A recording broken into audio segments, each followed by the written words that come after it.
Nós que aqui vamos ficar, nós vamos estudar uma porção das Sagradas Escrituras, num texto que se encontra em Lucas, capítulo de número 13. Portanto, abra a sua Bíblia no Evangelho de Lucas, capítulo de número 13.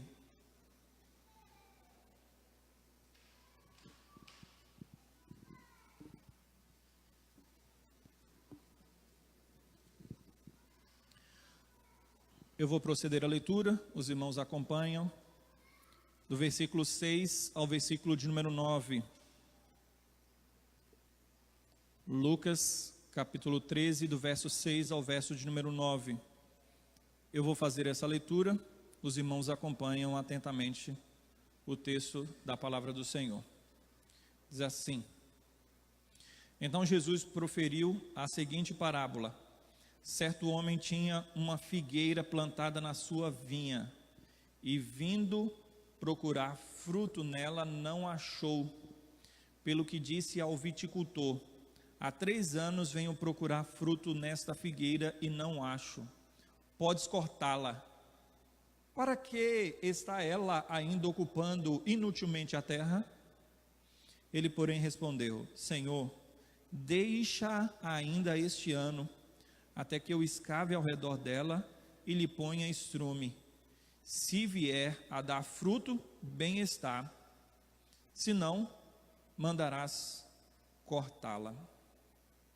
Meus amados irmãos, nós temos mais 2 dias para o fim do ano, e nós vamos adentrar um novo ano, um novo mês, o mês de janeiro. Muitos não sabem a origem do mês de janeiro, alguns sim, mas eu gostaria de fazer menção à origem deste nome. Janeiro vem do deus romano Janus, que é um deus que tem 2 faces, uma virada para frente e a outra para trás.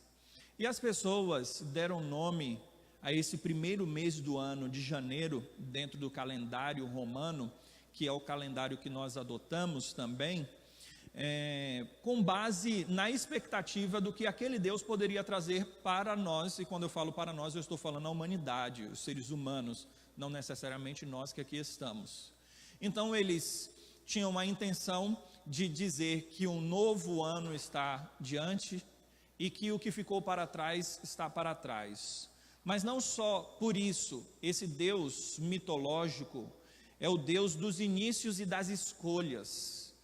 Por isso, o primeiro ano recebe esse nome para simbolizar o começo e novas escolhas, expectativas quanto àquilo que está por vir.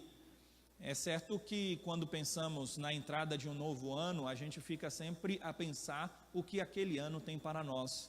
Quando chega o fim do ano, nós fazemos uma retrospectiva de como nós nos portamos e o que aconteceu na nossa vida e o que nós fizemos.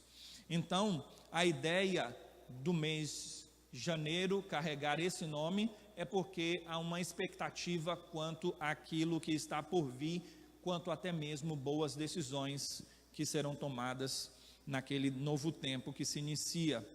É verdade que os povos têm expectativas de um novo ano, quanto às questões do que acontecerá, quanto às questões do que nos sobrevirá e tantas outras questões mais. É por isso que nós, normalmente na virada do ano, não estamos dormindo, não é verdade? O que é que a gente está fazendo? A gente está festejando e desejando felicitações quanto ao novo ano. Por quê? Por causa dessa expectativa. Mas, além de esperar algo quanto àquele ano, eu gostaria de trabalhar com uma perspectiva diferente quanto a esse ponto. Porque muitas pessoas falam: eu espero que esse ano eu tenha isso, aquilo outro. Mas se nós invertermos esse pensamento e dissermos o seguinte: nesse ano eu vou fazer isso, não esperar acontecer, mas fazer. É esse ponto que nós vamos trabalhar hoje à noite nesse sermão, dentro da ideia de que nós somos uma árvore e nós devemos dar frutos. Lógico que isso é uma metáfora, e é pensando nesse aspecto que eu escolhi essa parábola para a nossa meditação hoje à noite, porque fala sobre frutos e sobre frutificar. Dentro das metáforas que o Senhor usa nas Sagradas Escrituras, esta é uma corriqueira e ela tem um significado muito profundo quanto à nossa vida, quanto à razão da nossa existência. Se nós existimos, mas não frutificamos, então vem a pergunta: qual a razão da nossa existência? Por que estamos aqui? Por que existimos se nós não frutificamos?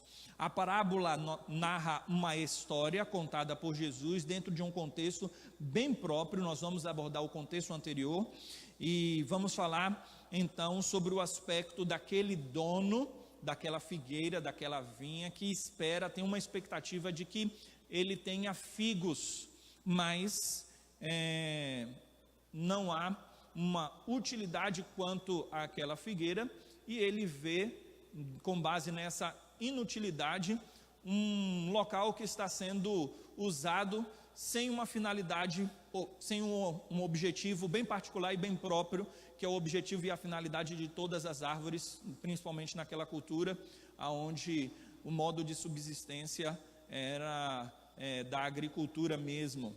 Então, quando pensamos nesse aspecto, nós entendemos que o Senhor Deus, Ele quer nos usar, quer que nós venhamos dar frutos dentro do propósito bem estabelecido que Ele tem para nós. Gostaria de usar a expressão do vinhateiro para servir como base, para servir como tema desse sermão. Deixa ainda este ano. É o que nós encontramos aí no versículo 8. Ele, porém, respondeu: Senhor, deixa ainda este ano. Ainda temos mais um ano para que Deus possa nos abençoar segundo a graça dele, e nós vamos ver as implicações dessa expressão e dessa parábola na nossa vida. A primeira implicação é a implicação da expectativa. Quando olhamos para essa questão do ano novo, associando tal realidade com o nosso texto, nós temos expectativas. E essas expectativas, elas não são próprias da nossa cultura. Elas se fazem presentes em todas as culturas. Certa feita eu estava estudando no livro de inglês, no curso de inglês, e eu encontrei algo interessante, falando sobre a virada de ano e o ano novo. E então, nesse livro, havia os aspectos culturais da virada do ano dos povos, das nações. E algumas eu vou narrar aqui para vocês, e que mostram exatamente essa expectativa dos povos quanto às superstições, é lógico, né? Mas essas superstições estão ligadas a expectativas, a desejos. E na China, por exemplo, os chineses, eles comem tangerinas, porque as tangerinas são redondas, e como eles pensam que a vida é um ciclo, então eles desejam que esse ciclo seja fechado com boa fortuna e com coisas positivas. Então eles têm o costume de comer tangerinas. Aí alguém pode dizer bem assim: mas essa superstição é muito boba, né? Mas olha a superstição brasileira, né? Vestir branco. Muitas pessoas acham que vestir branco é algo comum do ano novo, mas não é comum nos outros países não, sabiam disso? E alguns até vão para a praia, passar ano novo na praia. Por que passar ano novo na praia? Por causa daquela cultura de pular 7 vezes a ondinha, né? Então deixa eu pular aqui para trazer boa sorte, né? Isso é próprio da nossa cultura. Se você for para outro país, você não vai encontrar isso de forma corriqueira, a não ser que os brasileiros levem para lá, né?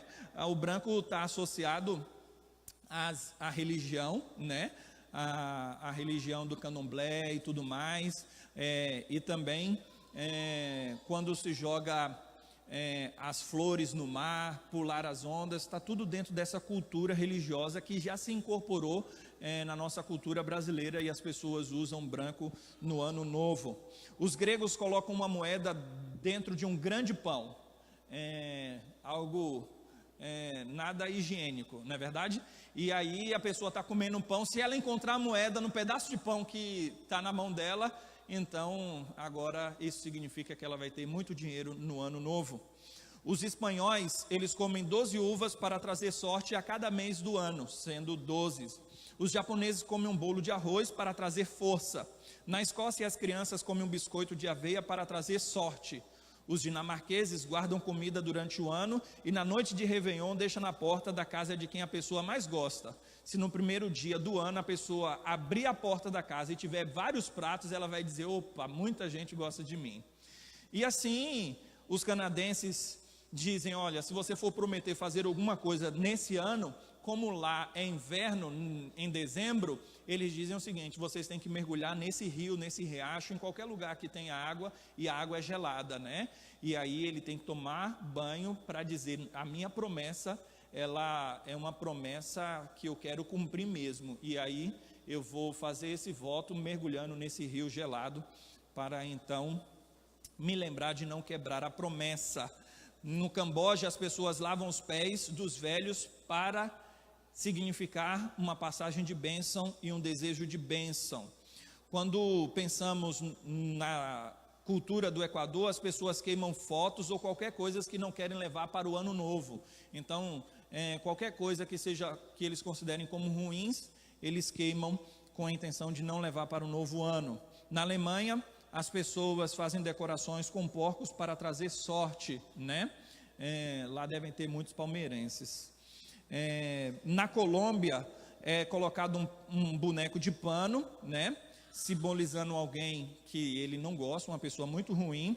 E aí eles acabam colocando na rua, e as pessoas batem naquele boneco de pano, né? Como na nossa cultura brasileira católica fazem com Judas na época da Páscoa, né? Na Venezuela, isso eles faziam muito, agora eu acho que eles não devem estar fazendo tanto, né? Eles saíam com malas rodando o quarteirão, malas vazias, desejando viajar muito no ano que vem. Eu digo que eles não devem estar fazendo muito, porque não tem nem dinheiro para comer. No país de Gales, se alguém não pagar todas as dívidas até o último dia do ano, é sinal de que ele vai passar o ano inteiro no vermelho. Isso aqui não é nem tanto uma superstição, né? Quase que uma verdade. No Peru, as pessoas brigam fisicamente no final do ano, para acabar com as desavenças. Nós vamos entrar esse novo ano sem briga nenhuma. Então, no último dia do ano, a gente vai bater um no outro, aí pronto, a gente deixa para trás toda a nossa desavença. Os suíços deixam cair sorvete no chão para celebrar o ano novo. O que todas essas superstições indicam? Expectativa de um novo ano, e um novo ano, novo no aspecto de coisas novas e boas. O texto que nós lemos mostra uma expectativa também, mas percebam que essa expectativa, ela vem do dono da vinha, ela não vem por parte do homem. A expectativa aqui, conforme o texto nos mostra, é o dono da vinha indo ao encontro daquela figueira e procurando para que nela encontre fruto. Então há uma expectativa, e eu gostaria de inverter, como eu disse, esse nosso pensamento quanto às questões da expectativa. Não fique pensando assim, o que o ano tem para mim, mas pense o seguinte: o que Deus espera de mim nesse novo ano? Porque é essa a perspectiva das Escrituras, essa é a perspectiva do próprio texto que nós acabamos de ler, quando fala que o dono da vinha foi em busca da figueira para procurar nela fruto. Então, se pensarmos nesses termos, poderíamos dizer: o que Deus espera de nós nesse ano de 2019? Qual a expectativa dele para a minha pessoa, sendo eu um cristão, alguém temente ao Senhor? Agora, antes de abordarmos um pouco sobre essa questão da expectativa, vem-nos uma pergunta à mente: por que uma figueira? Sendo que está falando de vinha, né? Então vinha é um vinhedo, fruto é a uva, mas tem um outro tipo de árvore nessa vinha. Por que a figueira? E a resposta clássica é por causa da relação com Israel. A figueira é uma árvore que simboliza Israel. Existiam várias metáforas veterotestamentárias quanto a Israel, e uma dessas metáforas é exatamente a figueira. E por que esta árvore? A árvore, ela é uma árvore frondosa, forte, cheia de seiva e dá muitos frutos. Então o Senhor pegou dentro da cultura de Israel, onde existiam muitas figueiras, e existe até hoje algumas, e ele transportou a metáfora da figueira para Israel. E quando nós olhamos para o contexto anterior, nós conseguimos vislumbrar o que o Senhor estava querendo dizer quando ele contou essa parábola. Não feche a sua Bíblia, dê uma olhadinha aí nos versos anteriores, do versículo 1 ao versículo de número 5. Nós estudamos o texto e nós interpretamos o texto e aplicamos o texto. Então, por isso, é necessário que venhamos olhar para o contexto anterior.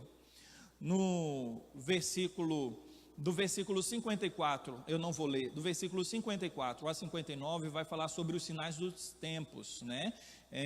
As pessoas conseguirem interpretar os sinais dos tempos, e inclusive a volta do Senhor, né? E aí, naquela mesma ocasião, agora sim, o capítulo 13, do versículo 1 ao versículo 5, diz que naquela mesma ocasião, chegaram alguns e falaram para Jesus a respeito dos galileus, cujo sangue Pilatos misturara com os sacrifícios que os mesmos realizavam. Jesus então disse: pensais que esses galileus eram mais pecadores do que todos os outros galileus por terem padecido estas coisas? Então, nós vamos dar continuidade depois no versículo 3, versículo 4 e 5, mas já parando aqui para interpretarmos e entendermos o que Jesus está dizendo, aqui é como se os judeus estivessem pensando o seguinte: são galileus, são judeus, e eles estão pensando o seguinte: olha, Deus trouxe juízo para esses que estavam sacrificando, porque Pilatos, que é o líder aqui da nossa região, ele simplesmente pegou aqueles homens e mataram estes, e mataram de forma cruel, misturou inclusive o sangue deles junto com os sacrifícios que eles estavam realizando, e eles tinham o pensamento de que a ira do Senhor Deus estava se manifestando contra esses, porque eles morreram. E Jesus adverte-os dizendo: vocês pensam que esses galileus eram mais pecadores do que todos os outros galileus por eles terem passado por essas coisas? É isso que vocês estão pensando? Então, na cultura popular, aquele pensamento de que se alguma coisa der errado com alguém, é porque a ira de Deus está vindo sobre ele, e nós estamos tranquilos porque nada aconteceu conosco. E então Jesus conta essa parábola exatamente dentro desse contexto, para dizer que se não aconteceu conosco, e nós não nos arrependemos dos nossos pecados, é porque o Senhor ainda está nos dando um ano, é porque Ele está sendo misericordioso, Ele ainda tem uma expectativa de que nós venhamos frutificar. Esse é o significado da parábola. Dando continuidade, o versículo 3, 4 e 5 diz: eles não eram mais pecadores do que todos os outros galileus. Eu vos afirmo, se porém não vos arrependerdes, todos igualmente perecereis. Ou cuidais que aqueles 18 sobre os quais desabou a torre de Siloé e os matou, eram mais culpados que todos os outros habitantes de Jerusalém? Não eram, eu vos afirmo, mas se não vos arrependerdes, todos igualmente perecereis. Então a ideia é que, inclusive, quando um desastre acontece em algum lugar, os cristãos ou os religiosos pensam que é castigo de Deus, não é verdade? Isso acontecia também naquela cultura, e nós, ouvindo esse relato do Senhor Jesus, nós podemos, e culturalmente havia esse pensamento, né? Uma torre foi lá, o pessoal estava ali trabalhando, de repente aquela torre caiu e matou algumas pessoas. Olha, isso aí é porque eles são pecadores, por causa disso, por causa daquilo. Jesus está dizendo que nós não devemos mensurar dessa forma, achando que eles são e nós não somos. Na verdade, todos nós precisamos nos arrepender, porque todos nós haveremos de perecer, uns antes, outros depois. É esse o contexto da parábola, e Jesus está falando precisamente para os israelitas.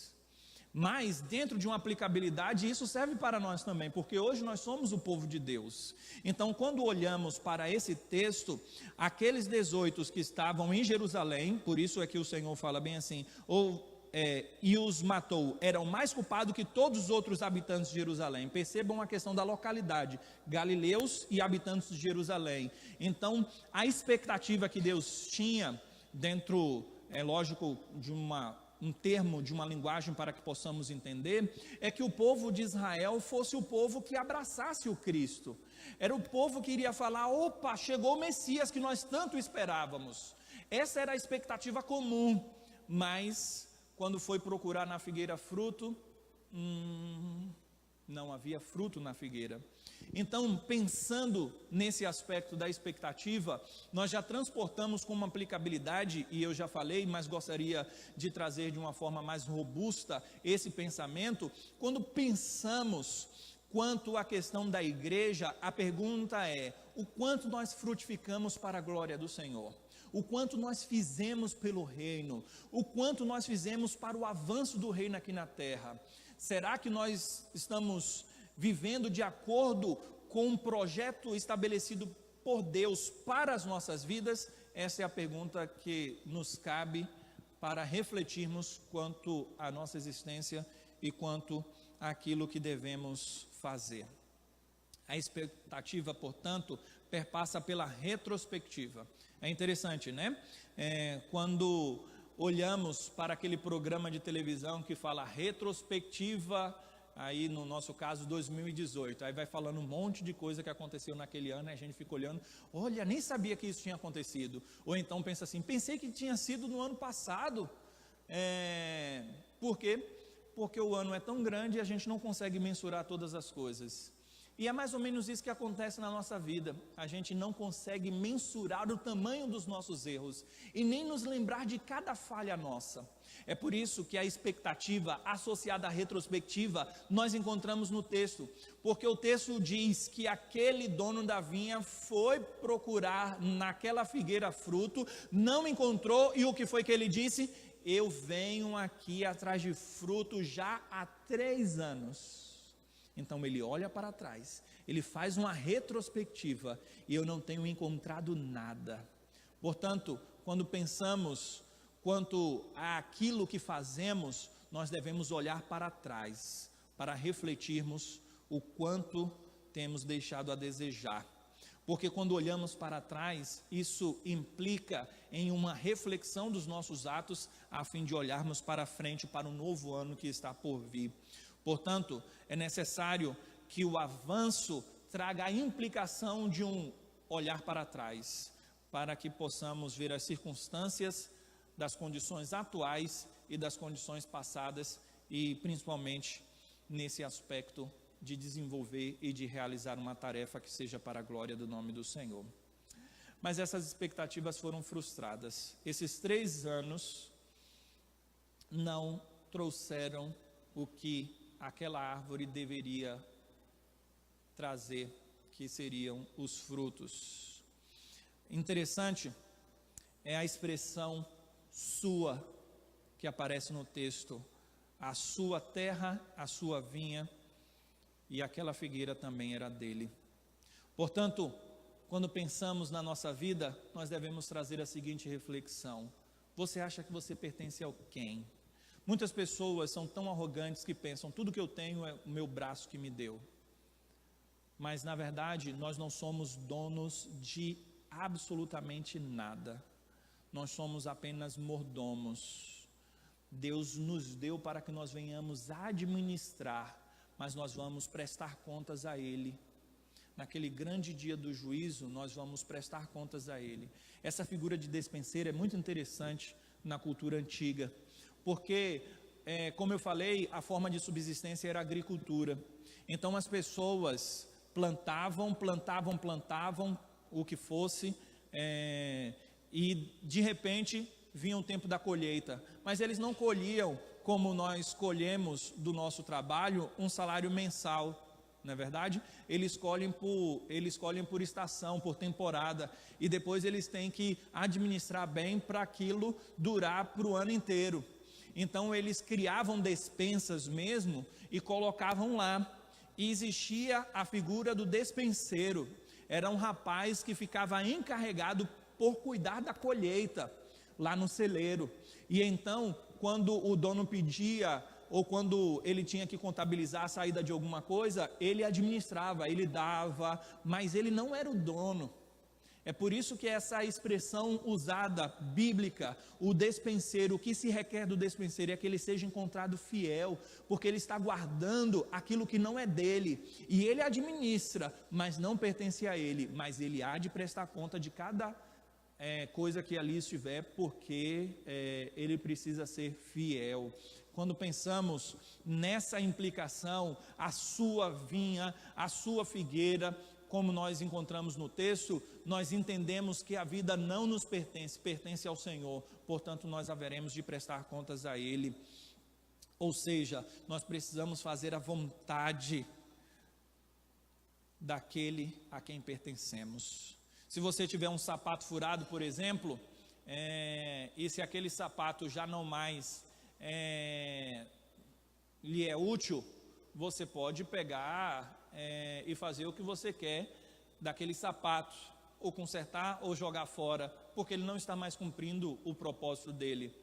E o sapato, lógico que é uma figura de linguagem, uma metáfora, ele não pode ficar chateado dizendo o seguinte: me use mesmo furado, né? Se você tem uma vassoura e essa vassoura já não tem mais o cabo, ou então ela já está toda desgastada e ela não serve mais para varrer, você não vai ficar guardando uma vassoura, deixando lá na sua casa.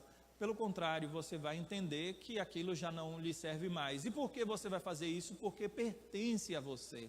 Então você sabe que aquilo pertence a você e ninguém vai poder chegar e falar bem assim: olha, por que você está jogando fora? Não, pertence a mim, então eu entendo o que é melhor para mim. Dentro desse aspecto, nós pertencemos ao Senhor. E Deus não será injusto se Ele trouxer o perecimento para as nossas vidas, sendo que nós não estamos vivendo de acordo com o padrão que Ele estabeleceu. E esta é a expectativa do dono da vinha, esta é a palavra bíblica, esta é a mensagem do Senhor. Outra expressão que corrobora essa ideia é a expectativa frustrada. E aqui, desculpe até mesmo o jogo de palavras, mas o dono da vinha vinha buscar frutos na figueira no decurso de 3 anos e nada havia para ele.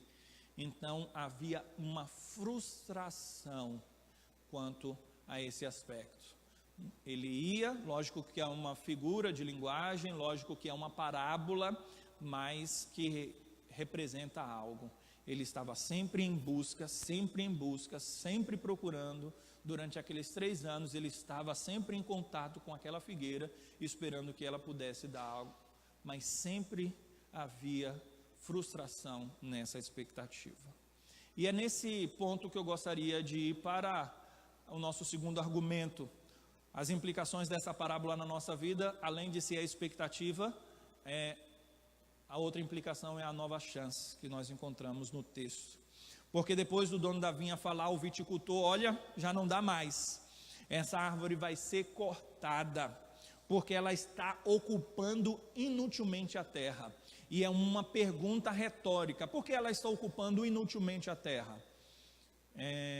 Então ela precisa ser cortada. Ela está aí, mas não serve para nada, então ela precisa ser cortada, até para que a terra possa receber uma outra árvore. E nós encontramos a intercessão do viticultor, que aponta para esta realidade de uma nova chance, de um novo momento, de um novo ano, que representa também uma nova chance dada por Deus para nós. Senhor, deixa ainda este ano, até que eu escave ao redor dela e lhe ponha estrume. Meus amados irmãos, quão fantástico é o nosso Deus, que nos dá novas chances, que nos dá novas oportunidades. Fazendo aquela retrospectiva, você pode conhecer alguém que você olha para trás e fala bem assim: olha, fulano de tal faleceu esse ano. Fulano de tal, talvez até um parente, ou alguém que você conheça. E aí você para e reflete o seguinte: mas eu estou aqui, Deus está me dando uma nova chance, um novo tempo, um novo momento, para contemplar um novo ano. Se assim o Senhor nos permitir, veremos todo o ano de 2019. Cremos nisso, temos essa expectativa, e que esse tempo seja um tempo frutífero e para a glória do nome do Senhor. Eu acho que ninguém está planejando morrer aqui, né? Então a gente tem essa expectativa, é uma expectativa natural, mas nós precisamos entender que dentro de toda essa argumentação é uma nova chance que o Senhor está nos dando, porque se nós não formos bons no trabalho do Senhor, na obra do Senhor o suficiente, e sempre seremos ruins, sempre seremos insuficientes, nesse serviço ao Senhor, sempre podemos melhorar. O Senhor nos dá uma nova chance, um novo ano para frutificarmos para a glória dele. Aqui nessa frase, deixa ainda este ano, encontramos a nova chance sendo evidenciada na misericórdia. É na misericórdia. Olha, deixa mais ainda esse ano. E então é certo que o Senhor Deus, Ele tem misericórdia de nós, Ele tem paciência conosco. Imagine, às vezes a gente não tem paciência com uma pessoa, né, que falha com a gente. A pessoa erra e a gente já pensa logo assim, tem que ser castigada, né? Não, ela precisa aprender.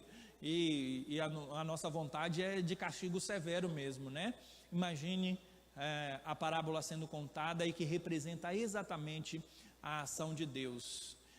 Se temos um novo ano e mesmo assim somos rebeldes, não nos arrependemos dos nossos pecados, é porque Deus, Ele tem paciência conosco. Ele tem paciência e Ele deseja que nós venhamos nos arrepender. Então a nova chance é evidenciada na misericórdia, mas ela não é só evidenciada na misericórdia, mas na intercessão. Perceba que a intercessão não é da própria árvore, porque é inanimado aqui dentro da parábola. Não fala, a árvore não fala, ela é inanimada. Quando pensamos nesse aspecto, nós pensamos que a intercessão vem do viticultor, a intercessão vem do próprio Deus, a intercessão que a Bíblia fala que o Espírito Santo faz por nós. Jesus Cristo é o nosso advogado junto ao Pai e intercede por nós. Então, nós temos da parte de Deus advogado justo, advogado bom, que tem misericórdia de nós, e o arrependimento exatamente envolve a misericórdia, o perdão, a graça. E então nós temos da parte de Deus uma nova chance, que é evidenciada através dessa misericórdia, em ter paciência conosco diante dos nossos erros.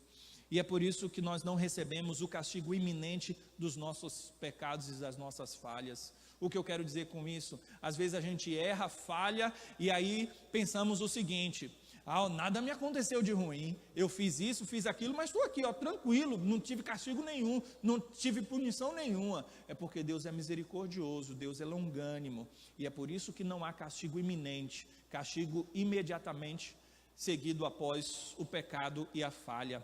Portanto, nós precisamos entender que a misericórdia do Senhor prolonga a nossa vida para que nós venhamos nos arrepender. O interessante quanto a essa questão é que às vezes eu vejo pessoas impenitentes, rebeldes contra o Senhor e que têm uma vida longeva. E aí a gente fica a se perguntar, alguns até fazem essa pergunta: poxa, mas fulano de tal servia a Deus, fulano de tal era bonzinho, dentro da concepção de ser bonzinho que nós classificamos aí, né? E morreu tão cedo. Uma hora aquele miserável lá, roubou, tal.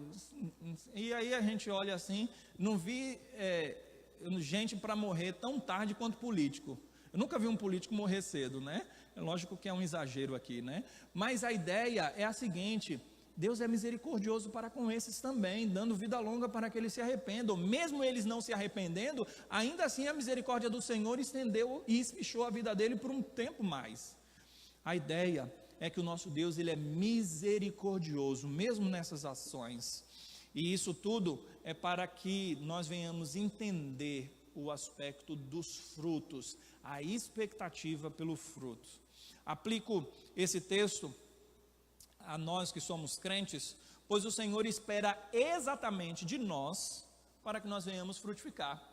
O Senhor espera de todos, é lógico, todos nós somos criação do Senhor e Ele requer de toda a humanidade louvor e frutos que glorifiquem a Ele.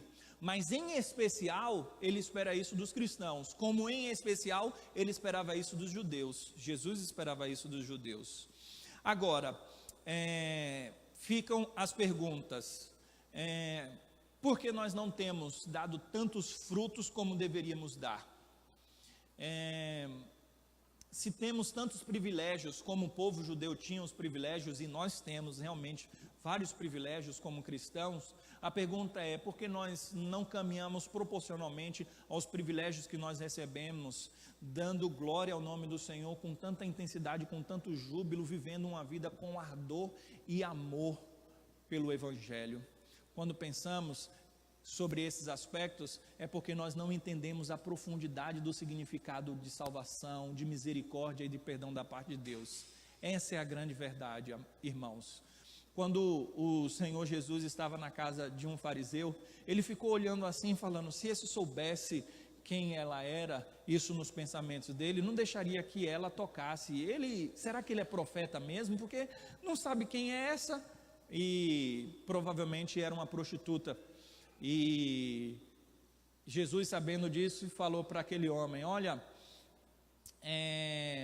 eu vou te contar uma parábola. Eu estou parafraseando o texto. O rapaz devia um pouco de dinheiro para um homem e perdoou-se então aquela dívida. O outro tinha uma quantia enorme de dinheiro que ele devia, e ele também perdoou essa quantidade enorme de dinheiro. Trocando 6 por meia dúzia aqui nos nossos termos, para que vocês possam me entender. Um devia R$100 e o outro devia R$100.000, mas ele perdoou os dois. E a pergunta de Jesus é: quem você acha que vai amar mais? Aquele que recebeu uma dívida muito maior, né? E Jesus então aplica aquela parábola para aquele contexto, dizendo: essa daqui você acha que deve mais, ela me ama mais, porque ela foi perdoada muito mais, porque eu cheguei na sua casa e você não me deu beijo, você não lavou os meus pés, e ela não para de beijar os meus pés, e ela não para de lavar os meus pés com as lágrimas e enxugar com os cabelos. Meus amados irmãos, se nós não entendemos essas realidades do significado do perdão, do profundo amor de Deus para conosco, nós evidenciamos isso através dos frutos. Nós não fazemos nada, nós cruzamos os nossos braços e achamos que só vir para a igreja já está bom, e que isso é suficiente. Mas digo uma coisa: nós podemos e somos culpados tanto quanto aqueles que tiveram sangue misturado com o sacrifício que Pilatos colocou o sangue deles lá, e aqueles com o qual a torre de Siloé caiu sobre eles, porque nós não frutificamos e nós não somos diferentes deles, porque a ideia é que dentro da proporção do entendimento do amor de Deus para conosco, nós amamos mais a Deus. Não há como olharmos para o profundo amor de Deus e não sermos compelidos por esse amor ao ponto de praticarmos obras que glorifiquem o nome santo do Senhor. Quando pensamos o quanto gastamos de recursos para o avanço do reino dos céus na terra, nós pensamos: quanto é que eu desembolsei? Aí alguns falam: não, mas eu faço isso, faço aquilo outro, e nós sempre justificamos os nossos erros. Mas a grande verdade é que quando nós olhamos para a nossa própria vida, nós não encontramos frutos dignos de arrependimento, e foi exatamente isso que João Batista falou: frutos que demonstrem um arrependimento em uma vida cristã. Meus amados irmãos, nós precisamos fazer muito pelo reino. Tem pessoas que pensam que dar o dízimo 10%, é muito, mas na verdade tudo vem de Deus. Inclusive os 10% nós devolvemos para Ele, e esses 10% é investido no avanço do reino, em missões. E nossa igreja, os irmãos conhecem a nossa igreja, a igreja presbiteriana, que é uma igreja séria, transparente, que inclusive mostra os recursos que são recebidos, como são administrados, e é administrado não pelo pastor, mas pelo conselho. Tem um tesoureiro, o pastor nem olha para a conta, nem sabe quanto tem na conta. Nós temos tranquilidade para trabalharmos na obra do Senhor, mas olhamos tantas pessoas que não querem frutificar. Só temos uma razão para isso: porque não amam ao Senhor como deveriam amar, porque não entenderam o profundo significado do amor de Deus. Por quê? Porque foi alcançado até mesmo pela palavra e pela pregação, por uma igreja aberta, mas não tem coragem de se envolver com missões, de enviar recursos para fora do país, não ora por missionários, não se envolve com a causa missionária, não sai para evangelizar ninguém, passa o ano todo e se perguntar: quem foi que você falou do amor de Jesus para alguém? Você foi na casa de alguém, entregou um bilhete, mandou uma mensagem, você falou do evangelho para alguém? Se olharmos, meus amados irmãos, para a nossa vida, nós vamos ver que todos nós, em alguma medida, estamos em falha, e eu mesmo em alguma medida estou em falha, mas existem aqueles que não dão fruto algum, e a palavra do Senhor é: se arrependam. É esse o contexto da parábola. Se arrependam. E o Senhor está dando mais um ano segundo a graça e a misericórdia dele. E ele vai exigir de nós, naquele grande dia, tudo o que ele nos deu. Ele vai perguntar, até com os 90% que ficou conosco. E contudo, ele vai perguntar como você usou, qual foi o uso da sua vida, o fruto daquilo que eu lhe dei, como você usou para a minha glória, ou você usou para futilidades e para um coração gordo de riquezas, que só pensava em si mesmo e nunca pensou no próximo e nunca pensou no meu reino. Note que a vida prolongada é sinônimo de nova chance. Então, se Deus nos concede mais um ano, Ele nos dá uma nova chance para frutificar. E esses exemplos, além de alguns que eu já dei aqui, significa vida santificada, participação maior nos cultos, servindo a igreja com os dons, evangelismo, como eu já falei, e tantas outras situações. Nós precisamos entender, meus amados irmãos, que o Senhor Deus tem nos dado muitas coisas boas, tem cuidado muito bem de nós. Por isso é que a palavra, olha, ela não vai ficar aqui sozinha não. Assim como houve vários investimentos para essa figueira, nós vamos escavar, vamos colocar recursos aqui. Então, Deus, Ele nos dá. A pergunta é, o que nós estamos dando como, nesse sentido, uma nova chance que Ele tem nos dado. Não como em troca, porque jamais funciona dessa forma. Nós nunca conseguiríamos dar ao Senhor o que Ele tem nos dado. Nunca em retorno, como barganha ou coisa dessa natureza. A perspectiva é, Ele já tem nos dado. Então um coração alegre e feliz simplesmente dá de volta para Ele, porque entende perfeitamente a misericórdia dEle. Então, além de tantas razões positivas das bênçãos do Senhor para conosco, e eu não conseguiria mensurá-las todas, família e tantas outras bênçãos, isso tudo se dá por causa da misericórdia, da graça do Senhor e do seu amor. Então a pergunta que nos fica é, vamos frutificar ou não? Para um verdadeiro cristão não há essa opção. Ou ele frutifica, ou ele frutifica. Outra verdade encontrada aqui, e que eu já salientei, é quanto ao investimento que ainda é dado a esta árvore. E aí nós já vamos partir para o terceiro e último aspecto. Porque além da expectativa e da nova chance como implicações deste mais um ano, nós encontramos o limite. Existe um limite. Na parábola, mais um ano. E na vida de todos nós existirá um limite, e esse limite vai ser evidenciado no tempo da volta do Senhor ou no fim da nossa vida. Então outra verdade que nós podemos ver aqui dentro desse contexto é do investimento e dos recursos que são dispensados a esta árvore, para que ela venha vingar, para que ela venha frutificar. Deus nos concede não só tempo razoável, mas Ele investe todos os recursos para que nós venhamos frutificar. E nesse aspecto, até essa palavra pregada é um recurso que Deus tem colocado para que nós venhamos frutificar. Quando nós ouvimos essa mensagem, o que é que Deus requer de nós? O que é que Ele espera de nós? Que nós venhamos responder positivamente. Às vezes alguém acha que precisa de um apelo, depois ao término do culto, olha, vem aqui na frente, quem vai se comprometer a frutificar no ano de 2019? Aí as pessoas acham que isso é o que mais importa. Não, o que mais importa é um coração resolvido, resoluto, porque você pode vir à frente, mas assim como aquelas resoluções de ano novo, e que às vezes eu faço, vou correr esse ano, vou emagrecer, a gente faz isso no primeiro mês e depois esquece.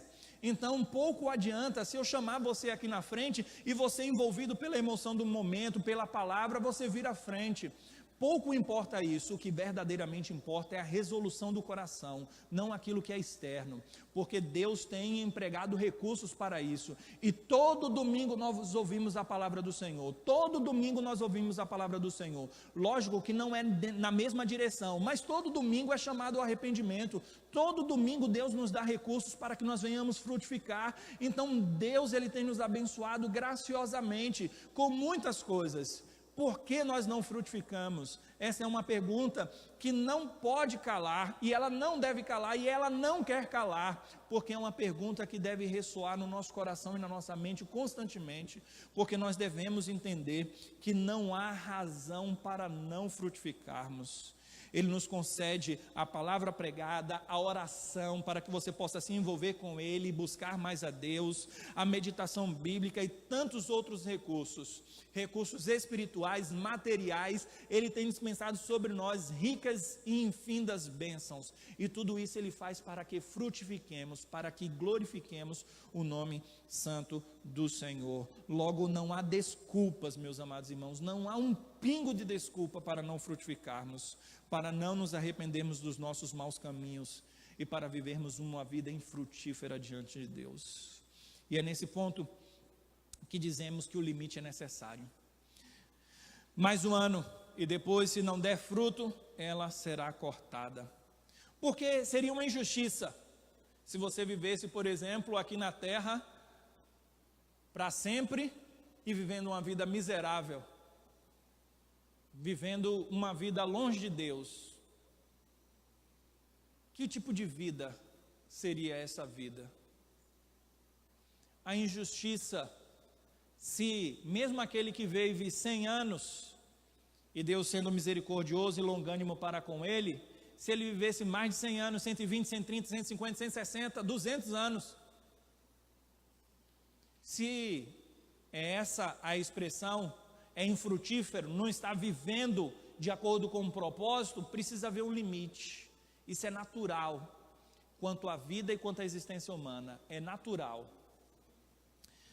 Ocupar inutilmente a terra. Olhe essa expressão que nós encontramos no versículo 7. Podes cortá-la. Para que está ela ainda ocupando inutilmente a terra? Essa expressão implica injustiça. As outras estão frutificando. Todas as árvores aqui estão frutificando. Por que essa vai estar ocupando inutilmente a terra? Ela está só recebendo. Ela recebe, no caso aqui, o esterco, os recursos, que inclusive poderiam ser dispensados a outros. Ou a outra é injustiça. O que está acontecendo aqui está sendo dado para essa pessoa e essa pessoa não está dando nada. Agora, Deus quem é um juiz, eu só estou pregando a palavra dele. O limite quem estabelece não sou eu, mas é o próprio Deus. E inclusive essa palavra também me alcança, para que eu possa entender que eu preciso frutificar mais para a glória do nome do Senhor. E esse é o meu desejo para o ano de 2019, não só para mim, mas para todos nós, para a glória do nome do Senhor.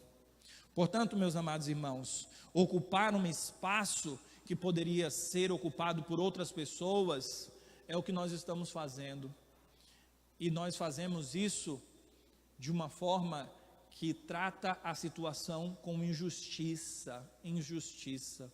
Pensamos em recursos que são dispensados, e aqui é recurso mesmo, porque a terra, o esterco e todo o trabalhar, a água que poderia ser dado para outro e está sendo dado aqui, é esta ideia do limite. Olha, chega uma hora que não dá, basta, o Senhor vai tirar, desarraigar, acabar.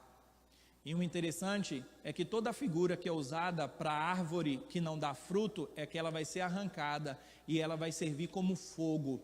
É porque naquela cultura não existia energia como nós temos hoje.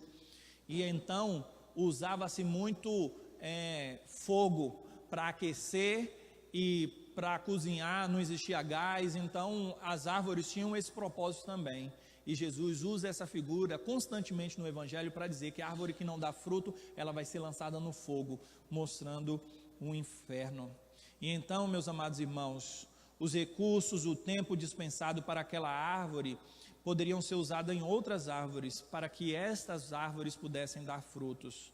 O ser humano tem um tempo que se chama hoje para ser produtivo para o reino de Deus, mas saibam que esses recursos serão tirados. A nossa saúde vai nos ser tirada, a nossa juventude há de nos ser tirada, dinheiro. Deus sempre vai impor limites. E o interessante é que se nós frutificarmos, nós vamos glorificar a Deus no céu de glória, quando esse limite até para nós for imposto, da cessação da nossa vida. Aí é que nós vamos adentrar na verdadeira vida. E na cessação da vida dos ímpios, aí é que eles vão pagar mesmo pelo que eles não fizeram.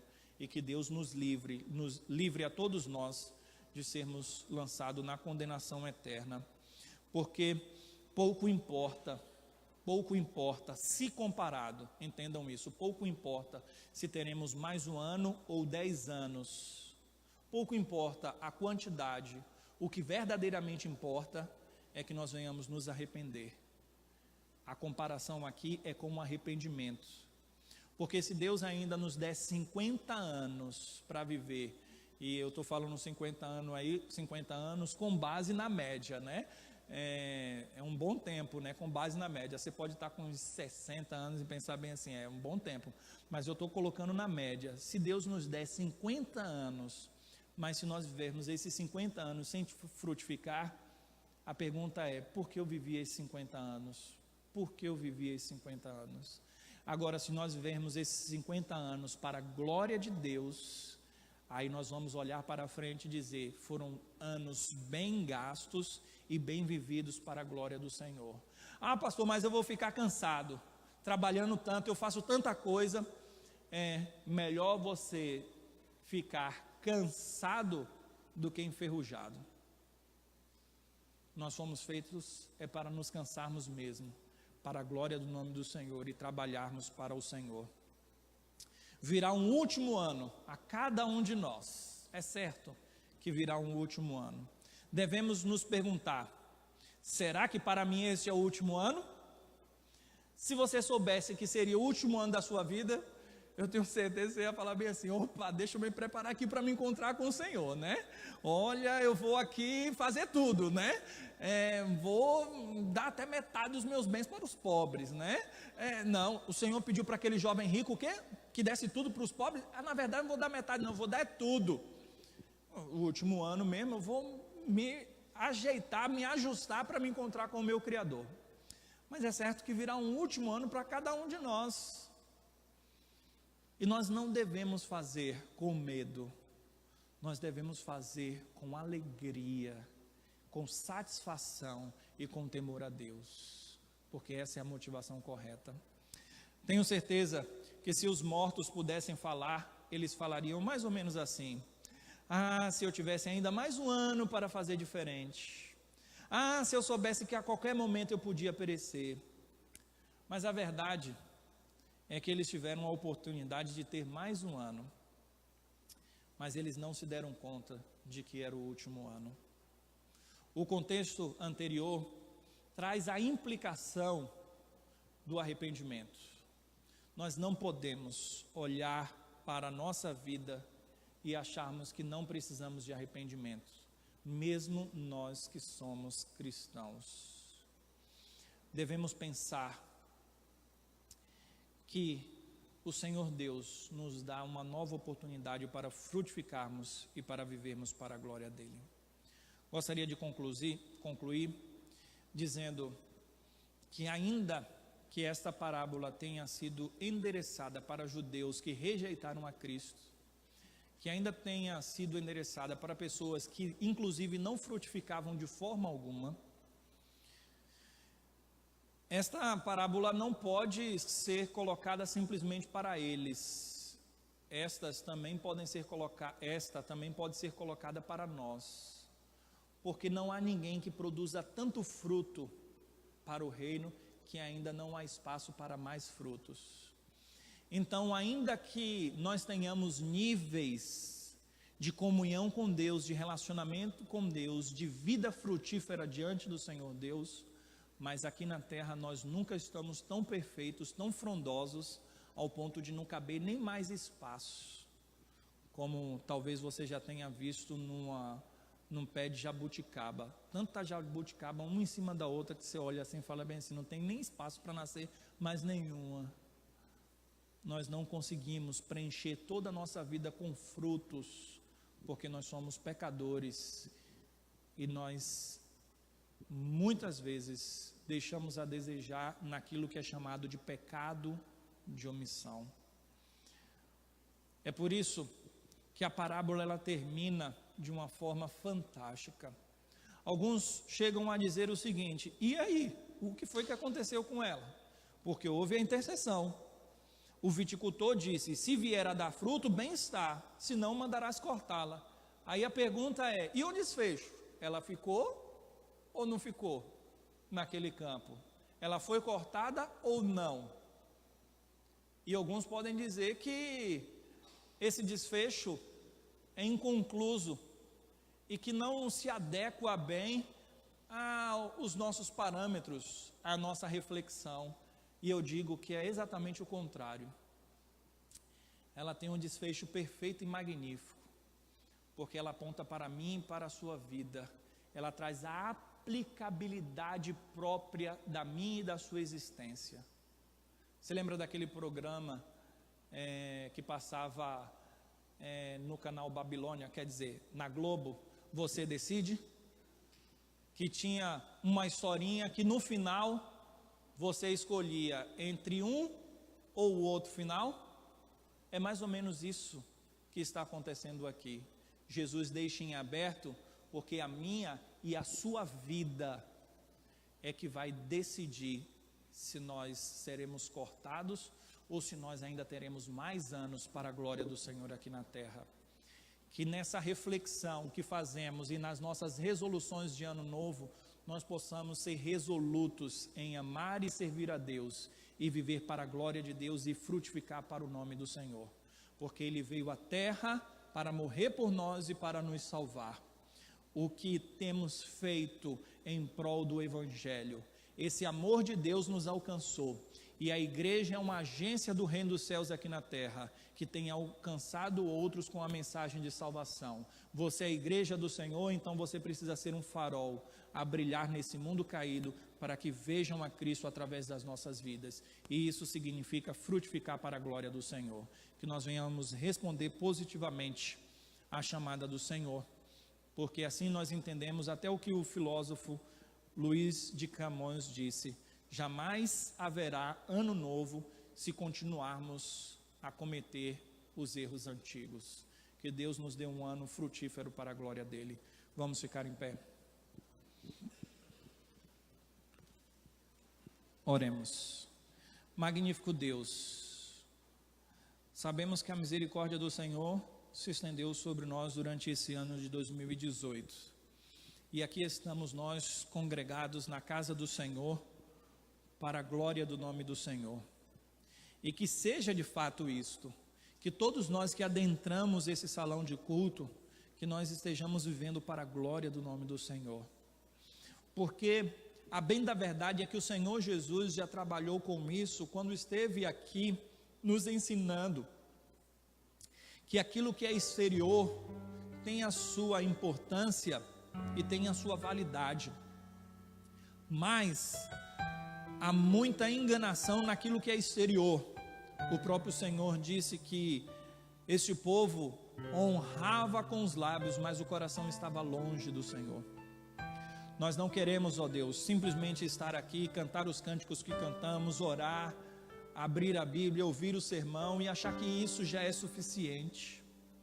Não, não é suficiente.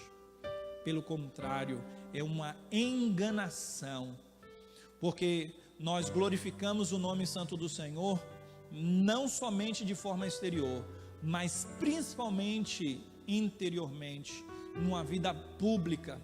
Quando falamos do Senhor para os nossos vizinhos, quando falamos do Senhor, vivemos para a glória do Senhor e dedicamos a nossa vida para o Senhor.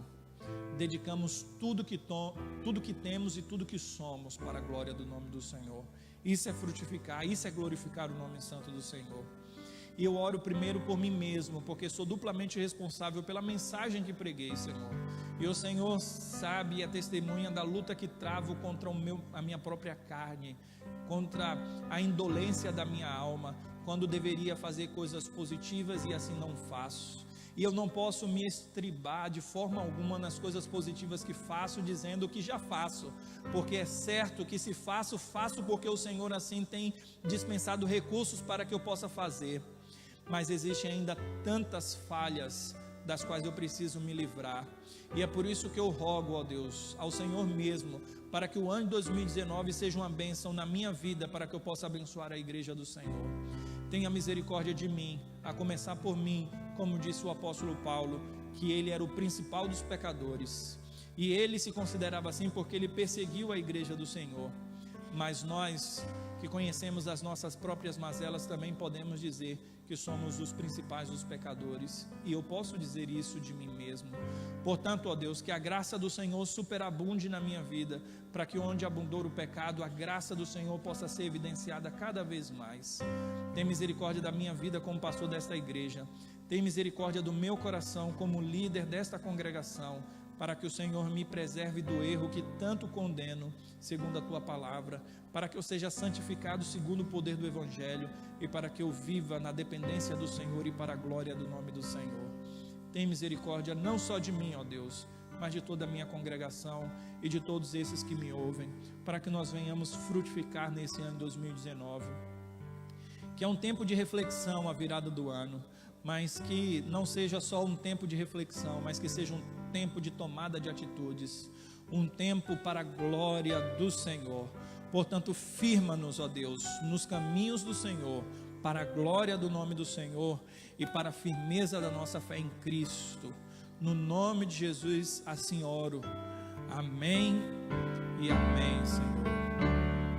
Agora, meus amados irmãos, recebam a bênção apostólica, e que a graça do nosso Senhor e Salvador Jesus Cristo, que o amor de Deus, o nosso eterno e maravilhoso Pai, que a consolação e a companhia do Divino Espírito Santo estejam com todos vocês, desde agora como para sempre.